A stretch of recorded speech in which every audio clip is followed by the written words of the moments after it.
Un recorrido por la historia, la tradición, la cultura y el patrimonio.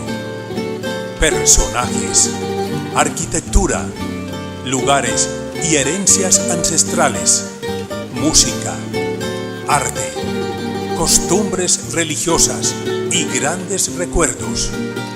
Esto es Historias de mi pueblo. Bienvenidos.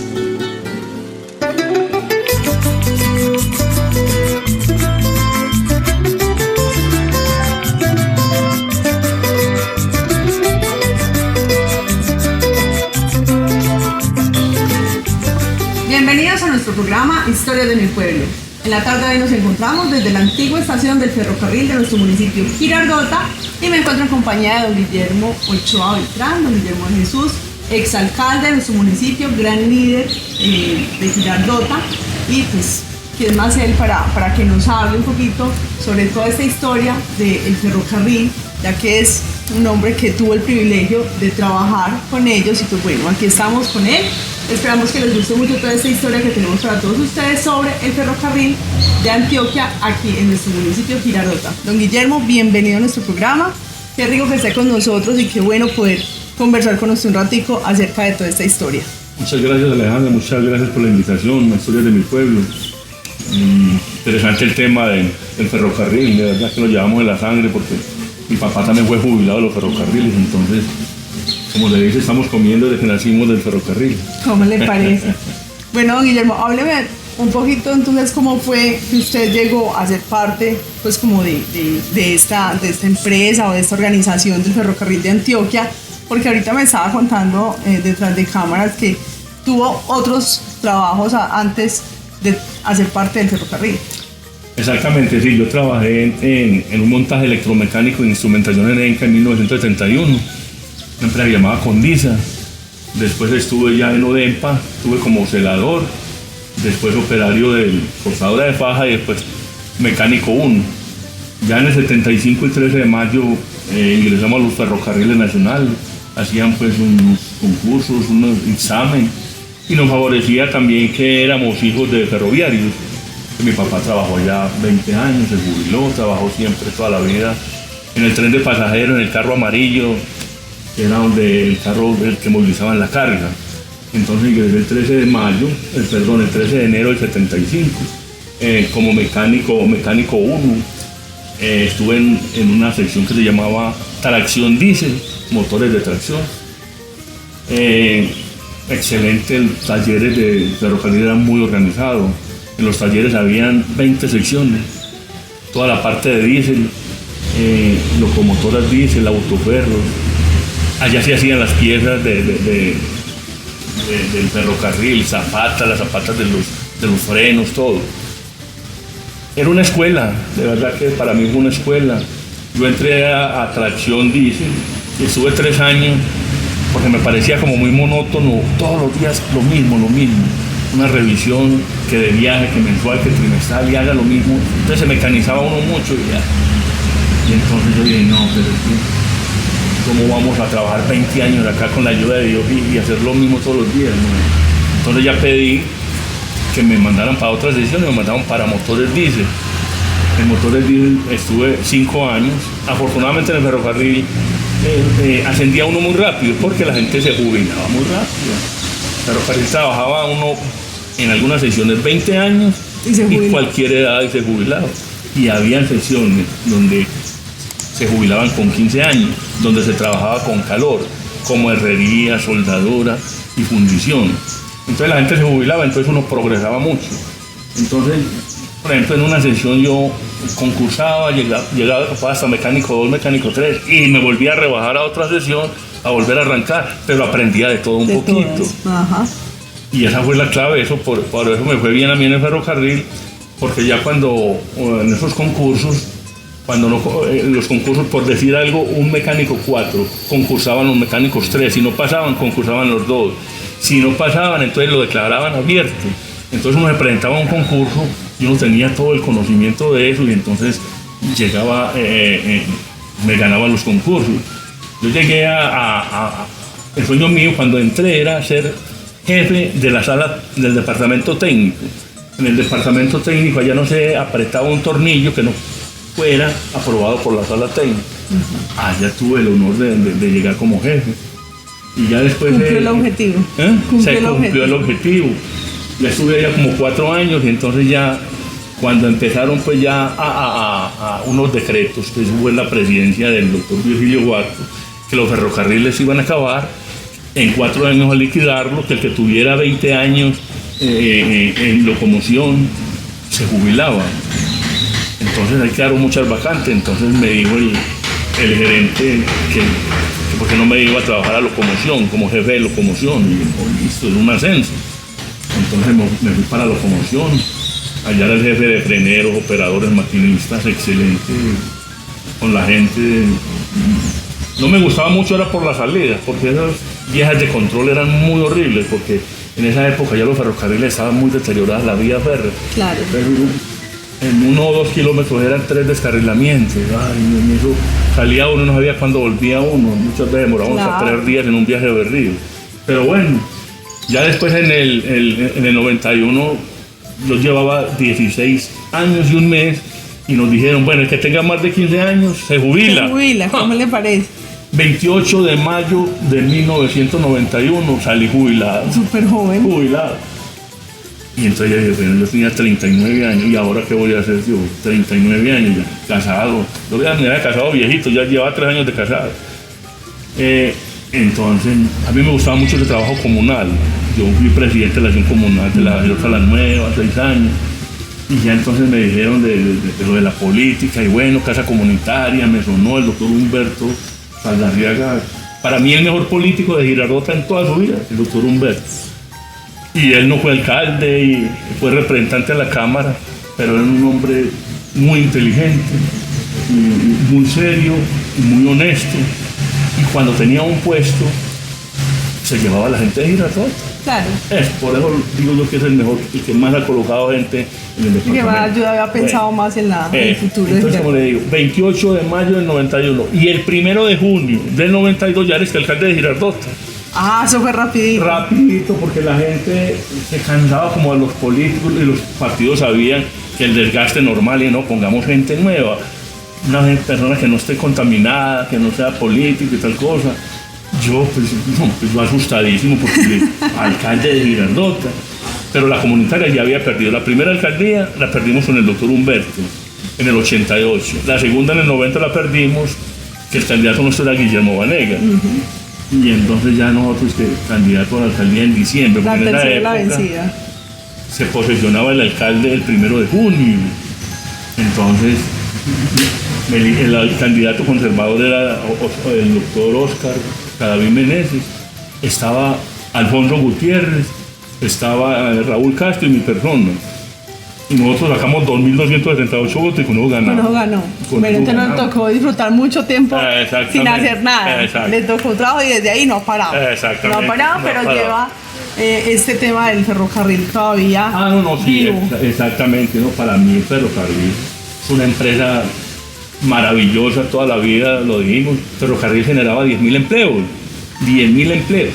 Lo que pasa es que en esa época la derecha estaba pues cuestionaba mucho, porque es que todos estos sindicatos se los tomó el MOIR, el movimiento obrero independiente revolucionario, se tomó a Telecom, se tomó la Uso, se tomó a Colpuertos y a Ferrocarriles. Entonces le dio miedo, ¿cómo así? Y acabaron Puertos, acabaron Ferrocarril, acabaron Telecom, porque esta izquierda se nos va a montar muy rápido del poder. Entonces ahí pues, se acabó Ferrocarriles, desafortunadamente pues para el país, y no nos hemos podido reponer de ese golpe. Solo queda como ese recuerdo vivo en algunas de los municipios que aún se conservan estas estructuras que fueron como las estaciones. Se conserva esta que es el municipio de Girardota, en el Atillo también está la otra, me estaba contando ahorita que estaba, la otra estación era allí, cerquita donde está el vivero, había otra estación. Exactamente. Cisneros tiene todavía en Grecia, ahí se conserva. Río, Grecia, sí. Había muchas estaciones y paraderos. Por ejemplo, San Andrés era un paradero. Entonces ahí no vendían tiquetes. Si usted iba venían hasta acá, compraban el tiquete, o no necesitaba comprar el tiquete, sino que el conductor paraba. Ahí paraba una parada, bajaban y subían, y usted Ya pagaba no en sé. efectivo los conductores. Entonces, qué pesar de verdad, porque es que el ferrocarril era un medio de transporte excelente. Ferrocarril, 30 plataformas con algodón, eso transportaba demasiado algodón, ganado, para volar a toda esa chatarra, eso se movía demasiado, y eso eran 1.200 toneladas en un tren. Una tractomula hoy son 40 toneladas, o sea que un tren reemplazaba 30 tractomulas. Sí, señor. Pero usted sabe que en el Congreso también se mueve mucha cosa y ahí es donde empezaron a traer tractomulas y entonces el ferrocarril acá vienen es carreteras. Y a reemplazar este tipo Sí, de cargas. la carga en los ríos abandonados, la economía, todo desafortunadamente todo eso se perdió. Y ahora nos estamos lamentando, todas estas vías, vea, todo, a toda hora bloqueos, a toda hora, vea, por ejemplo, la vía por allá por Sogamoso, por ahí todo eso, Villavicencio, todas esas vías vueltas nada, por el Urabá. Entonces, tren hace un falta. peso de eso es tan horrible, el tren hace El falta. tren hace falta y ahí está pues el proyecto que es del tranvía, esperemos. Ese proyecto, sí, que el tren del Río vale 4 billones de pesos de Caldas a Barbosa. Yo no creo que el Estado, sinceramente, vaya a invertir Invierta 4 tanto. billones. Y a otra cosa, para mover pasajeros, porque es que la ley de metro no para pasajeros, no puede mover carga. Yo he escuchado hace como 30 años que el tren de las basuras, y eso Sí. ya ahí colapsó, ya saturado. Ya eso, ahora estaba escuchando al alcalde, ayer fue que en 4 meses, yo no sé qué van a hacer todos los municipios para llevar las basuras. Eso allá Sí, no, abajo ¿no? ya está colapsado. Entonces, exactamente. Yo creo que el tren del Río, de pronto, la prolongación del metro, eso es lo único que de pronto puede, sí, que lo lleven hasta Barbosa. De todas formas, es un tema que siempre suena, pero no han socializado eso, por ejemplo, con las empresas de transporte. Imagínense que queda valiendo un bus de Barbosa o de Girardota con el metro hasta Barbosa. ¿Qué van a Sí, hacer ya los buses? cambia mucho. Claro, transportarlos de acá El hasta el transporte. pueblo. Así es. Entonces, qué pesar de verdad el ferrocarril, pero es una gran empresa. Pues nosotros sí, lógicamente uno salió beneficiado, claro, porque uno pues cuando se va a acabar nos quedamos desempleados y todo, pero tenemos una jubilación del ferrocarril. Ya hace mucho tiempo. No, pues desde el 91. ¿Cómo le parece? Estamos hablando de 33 años. 33 años con la pensión. Es una pensión que en su momento era mínima, pero ahora es la comida. Es que uno necesita y no la comida y la vivienda. Acá pues el ferrocarril no pagaba grandes cantidades de dinero, pero sí teníamos muchas prerrogativas, lo Tenía de la muchos salud, beneficios. muchos beneficios. Es una gran empresa desafortunadamente, pero bueno, esperemos que de pronto pues esas... Que esos proyectos eso que suena, de ciudad pero- se puedan dar. pero cuando dicen, por ejemplo, pues no, yo respeto la institucionalidad, yo no critico ni a un alcalde, gobernador, ni menos presidente. Pero cuando a uno le dicen que un ferrocarril de Buenaventura hasta la costa, aéreo, no, es que, no, eso cuando, imagínate un país como Colombia, ¿cuándo vamos a hacer una cosa de estoy viendo, no, eso estamos... Hay ideas, hay sueños y visiones, proyectos, y y exacto. planear estudios, hay mucho diagnóstico, esto está sobrediagnosticado, pero a la realidad es muy difícil, porque es que eso todo forma son 4 años, llega otro y dice, no, mi prioridad no es esa, es otra, y vamos a ver, y así nos vamos yendo. Claro que sí. Sí. Bueno, don Guillermo, ¿usted recuerda, pues como le tocó vivir acá y presenciar, pues cómo era todo el movimiento en esta estación, cómo era como un día a día del funcionamiento de este espacio acá? Exacto. El tren por acá pasaba a las 8 de la mañana, el pasajero. Entonces la gente venía acá a las 7, el que tenía pues la carga, entraban acá, pesaban, bueno, tantos kilos y ahí le hacían pues le decían el valor. Y por esta ventanita ahí, entonces, ¿usted para dónde va? Voy para Cisneros, voy para Bacolí, voy para Berrío. ¿Cierto? Algunas personas tiraban el lance, como se dice, que iban para Berrío y decían, no, yo voy hasta Cisneros. Entonces el conductor pues iba chequeando los tiquetes y oiga, pero usted por qué, vea, estamos en Caracolí y esto era para Cisneros. No, es que yo me Le vendió el confundí que no todo, era. que tal cosa. Y entonces ahí tome pues ahí entonces el reajuste. La gaveta, Entonces, claro. pero si de pronto el conductor se daba cuenta, si no, pues allá pues, a nadie lo bajaban del tren, pues eso, exactamente, sí, allá pues no. Eso es una cosa Por ejemplo, en esa época había guerrilla, pero la guerrilla jamás se metió con ferroviario. Porque te digo sinceramente que a nosotros nos tocaba en esos viajes de control que te decía, muchas veces en Virginia, nos ponían la mano, y no sabía quiénes eran, había que parar. Y parábamos, y ahí se montaba esa gente en un grupo armado, y sí, iban atrás y listo, déjenos en tal parte. También nos tocó, que también inclusive ese día sí nos dio como miedo, eso fue por allá en Virginia, y llevábamos, es un viaje de café, 30 carros con café. Cuando ahí mismo como los dos muchachos y una señora, pero gritando, y la señora ya estaba a punto de dar a luz. Ya había que llevar a Berrío, y ya hay que llevar a Berrío como sea. Y, no, pues imagínense usted, nosotros haciendo fuerza. Entonces mismo le dijimos a los freneros, no, bloqueemos eso ahí. Y nos fuimos en la locomotora arriados, la locomotora sola, arriados hasta Berrío. ¿Entonces dejaron el viaje tirado? Sí.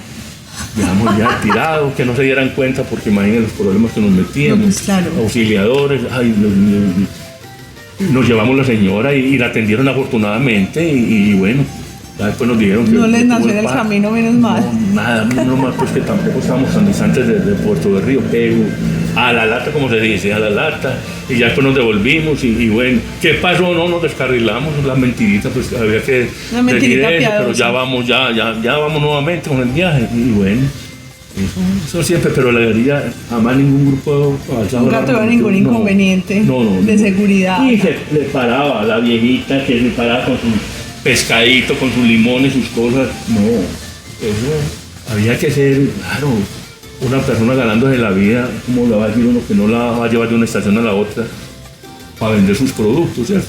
Y eso era la fiesta, eso era la venta de pescado, de hojaldras, todo eso. Todo eso lo vendía. Todo eso. Y el todas las estaciones, todo eso surgió a raíz del ferrocarril. Es que le digo a Alejandra que inclusive ahora estaba hablando con Evelio Cadavid precisamente, el 15 de febrero, ahora la semana entrante, va a ser 150 años que se firmó el acta de inicio del ferrocarril de Antioquia, que el ferrocarril de Antioquia era a Berrío y a Bolombolo, allá junto Pintada, 390 kilómetros. Eso lo empezó el departamento de Antioquia. Y a los 40 años llegó el primer tren a Barbosa, a los 40 años de haber iniciado. Ya en el 64, pues ya la nación le compró al departamento. Con la plata de esa venta fue que crearon a EDA, Empresas Departamentales de Antioquia, y a Lidea. Hasta ahí llegó, porque si eso hubiera permanecido en manos del departamento de Antioquia, todavía estaría funcionando.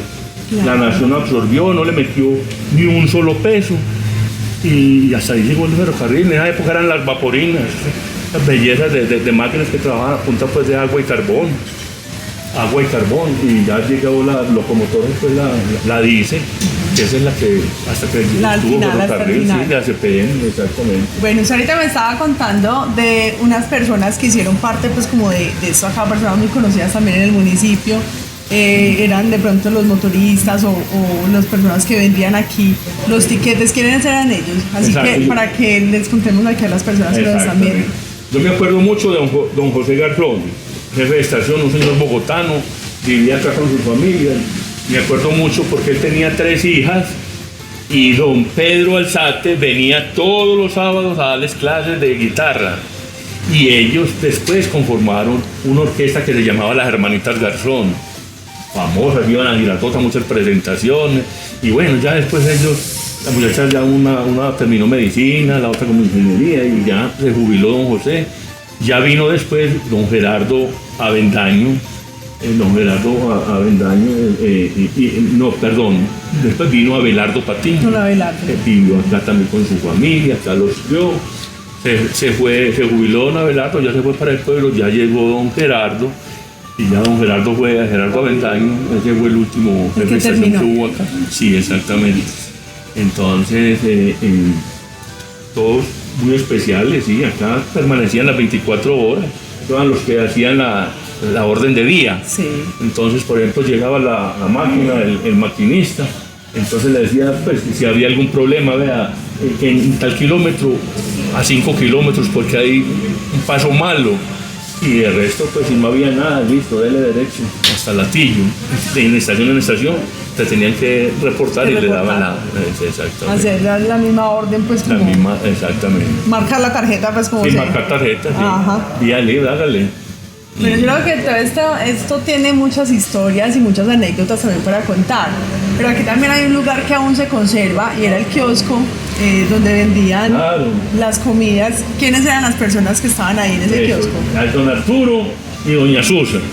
Ellos pues ahí, no pues, buenas personas. Ellos vendían ahí hacían sus tortas, buñuelos, gaseositas. Entonces acá, por ejemplo, las personas que venían a esperar el tren, porque yo era bueno, como mi papá trabajaba pues en el ferrocarril, entonces yo me venía a esperarlo, porque él siempre traía plátanos, porque los plátanos por allá eran inmensos, esos plátanos inmensos, pescado en la subienda, entonces uno le recibía ahí. Y también habían, por ejemplo, don Manuel Ochoa, don Manuel, papá el abuelo de este muchacho que fue candidato a la alcaldía, Hernán Gómez. Hernán Gómez también, el abuelo trabajaba, entonces ellos esperábamos de que llegara el tren, entregaban la carga y nosotros nos llevábamos. Entonces yo me acuerdo mucho de doña Susa porque acá pues hacía los buñuelos también y el 24 yo me venía desde las 8 a esperar a hacer fila porque había que, le hacían uno fila, yo muchas veces lo pasaban a la 1 de la tarde, 2 de la tarde, bueno, ya me Haciendo llevaba el 24. buñuelos todo el día. Haciendo buñuelitos todo el día, muy buenos los buñuelos, ya nos íbamos pues a pie, por la noche, la Nochebuena. Llegaban fríos, pero no importa. Ah, sí. Sí, pero son historias también de personas de acá del municipio que los que tuvieron la oportunidad de conocerlos pues los recuerdan, los tienen presentes, como usted los tiene presentes, don Guillermo, porque hicieron parte también de todo lo que era ese trabajo ese lugar aquí. Era un punto de encuentro de la gente para poderse transportar. Yo recuerdo que, por ejemplo, en la época de diciembre nos veníamos ahí, entonces traíamos tapas de gaseosas. Entonces la poníamos ahí en el riel. Entonces eso la ponía planita y con eso era para la novena. Para hacer los cascabeles. Exactamente, los cascabeles, poníamos en alambre y eso a los cascabeles. Oiga, pero qué peligro no poner las tapas ahí por la playa volando esas tapas. No, pero eso las cogía. Todas las ruedas pasándole por encima, eso quedaba, bueno, y entonces ya listo. Pero se venía más que uno también. Eso era un programazo entonces. Programa. Yo creo que alguien me comentó alguna vez eso, que venían porque estábamos hablando ahora en diciembre que los cascabelitos y alguien me comentó lo mismo, que venían en los rieles, ponían las tapas para poder hacer los cascabeles. De gente, como yo le decía, inclusive éramos felices y no sabíamos. Con una cosa tan sencilla. Las cosas sencillas de la vida que le dan a uno más felicidad y más tranquilidad de lo que uno espera. Entonces el programa era ese, entonces ya nos íbamos al Zacatín a melar, a la melcocha, eso lo dejaban entrar a uno, la melcocha, y le daban a uno la bolita también, íbamos al Zacatín, que eso era los palacios. Sí. Y los Ochoa, don Valentín y don Ernesto, el papá de Regina Ochoa. También allá nos íbamos a melar, la melcocha, la bolita. No, eso llegábamos a la casa con... Era un programa venir hasta acá y tenía mucho para dónde pegar. Exactamente. Eran momentos de disfrutar mucho de la niñez y qué bueno tener pues, como todos esos recuerdos tan maravillosos, pues y obviamente después usted poder hacer parte de eso, pues, de la empresa pues que les ayudó a ustedes a crecer también, porque su papá hizo parte de ella. Mi papá fue jubilado de allá, sí. Y su papá hacía, ¿qué era lo que él hacía en el Él trabajaba en el tren de pasaje en el carro amarillo, donde ahí recibían toda la mercancía. Era recibir la mercancía y repartir. Entonces a él, por ejemplo, eso no le cobraban pues por ejemplo el bultico de limón. Entonces él la subía, se la entregaba y entonces a él le daba la bolsita de limón. En la subienda de pescado, una sarta de pescado.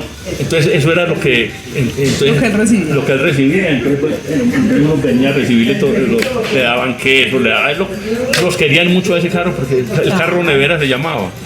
esa no tenía refrigeración, entonces los productos pues, se No conservaban. tenía necesidad de mercado. No, uno, oiga, imagine que eso, unos plátanos pero grandes.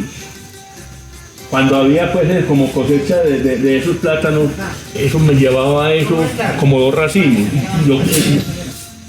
Yo me iba para la plaza de mercado, un miércoles o jueves, y eso yo ponía eso, y eso en cuestión de un cuarto de hora los vendía. Se vendía, Eso era, claro. y barato, eso barato, y ahí mismo. ¿Dónde está el gordito de los plátanos?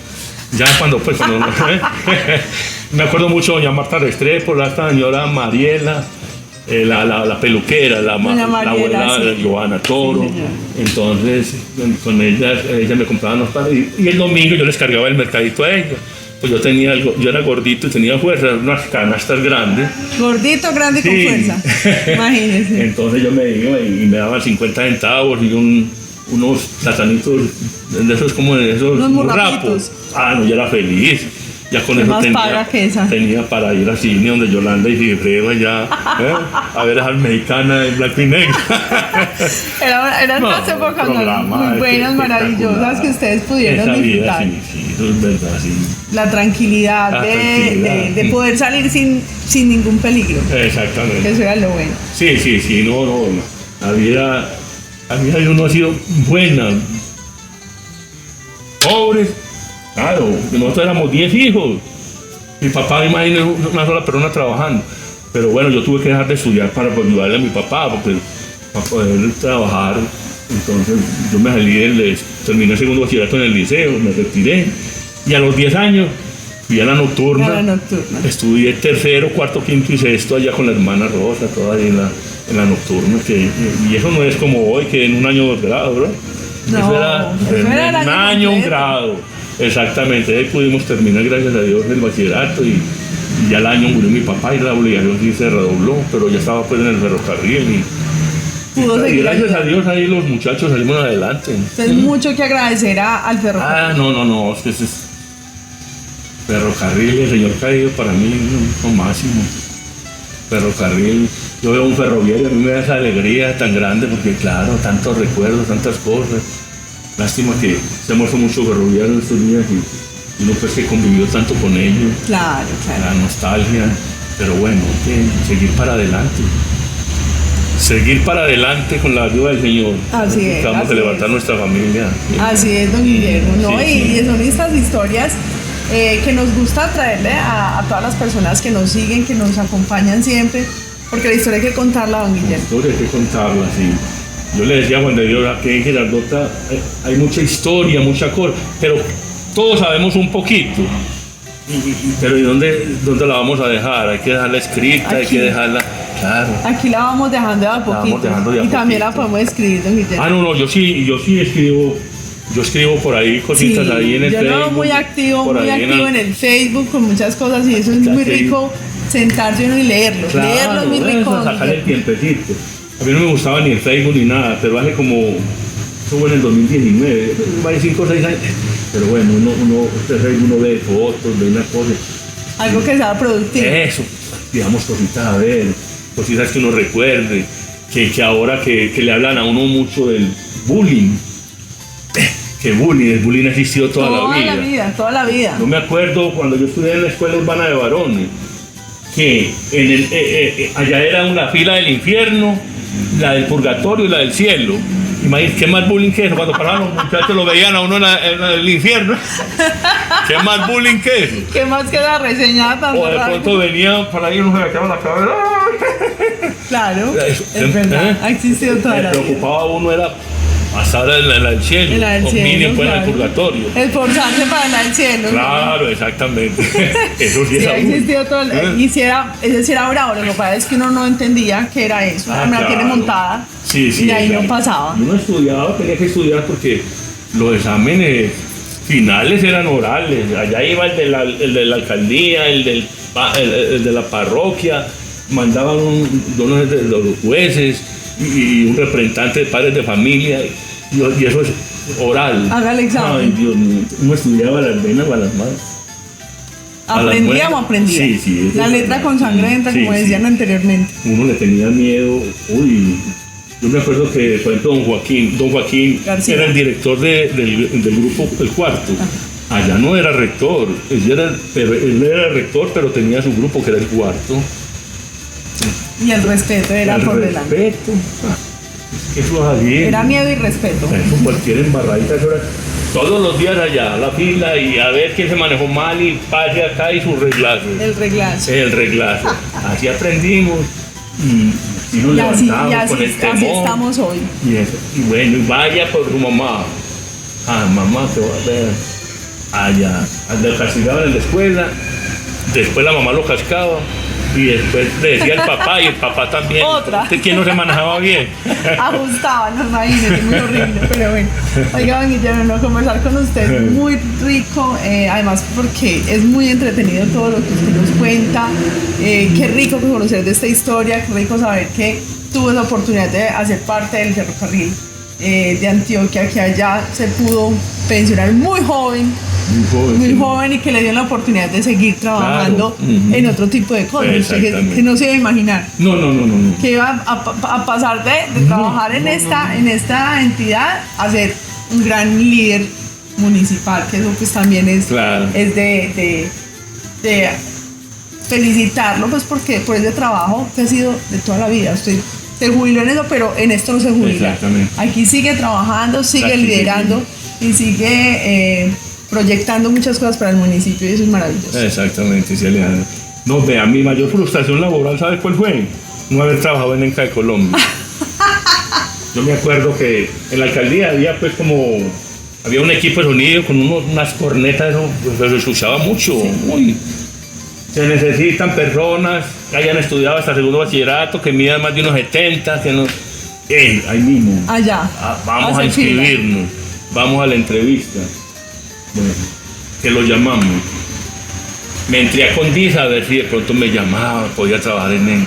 No pude. No pude porque el jefe personal llamó ayudantes allá de Condisa y resulta que el director del proyecto de Condisa dijo: ¿cómo me van a quitar la gente que ya está más preparada? No, y hasta ahí llegó. Después hay otra oportunidad, tampoco. Yo pues no voy a decir nombre ni nada. ¿Cómo le parece? En esa época había muchos celos entre los mismos empleados.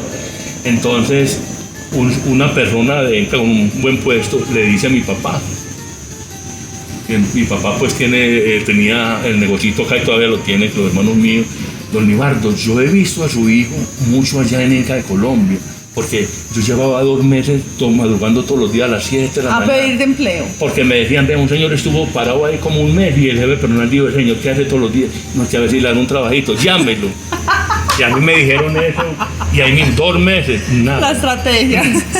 Me dijo: vea, si usted quiere que su Guillermo ya vea, dígale que fulano de tal viene acá todos los días y se toma un aguardiente doble, que no se toma sino uno, que no se toma sino un aguardiente doble, no se toma más.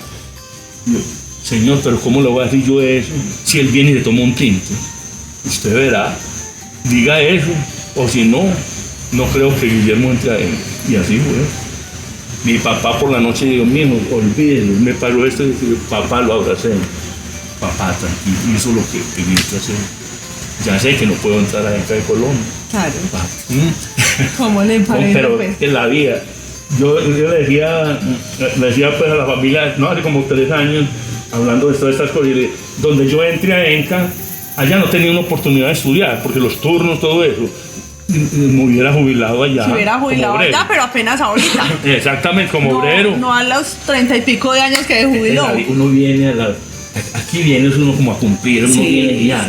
La vida le pone a uno el momento, el lugar, todo donde tiene que ser. Claro. Así es, donde usted hubiera ido a trabajar allá, pues otro sería la historia de pronto. Pero yo me moría por trabajar en un Pero bueno, trabajó en otra empresa mucho, que le dio también muchas alegrías y mucha estabilidad de alguna manera, y pues que hoy le agradece, la recuerda y la vive todavía. Cuando usted pasa por aquí, pues se acuerda de eso. Bueno, don Guillermo, el tiempo se nos acabó, entonces ya pues aquí quedamos como con esta historia y con estas experiencias, estas anécdotas que nos comparte en esta tarde de hoy de acá de esta estación y el trabajo con los ferrocarriles de Antioquia. Esperando pues que ojalá a futuro podamos volver a ver esos ferrocarriles por aquí, esos trenes por aquí otra vez pasando. Llora uno cuando viendo uno otro tren por acá. Qué bueno. Bueno, Guillermo, muchas gracias por estar aquí con nosotros, por aceptar esta invitación y yo creo que lo seguiremos invitando para que sigamos hablando de otras historias, porque yo sé que a usted también le gusta mucho la historia. Yo le pague a Alejandra. Y hay mucho más para contar. Yo le pague a Alejandra, igualmente a Freddy y todos los del equipo. Dios les pague y esperamos que en otra oportunidad podamos hablar de otros temas. Claro muchas que gracias. Sí, claro que sí. Bueno, a todos ustedes, muchas gracias por acompañarnos y los esperamos dentro de 8 días en un capítulo más de Historias de mi Pueblo.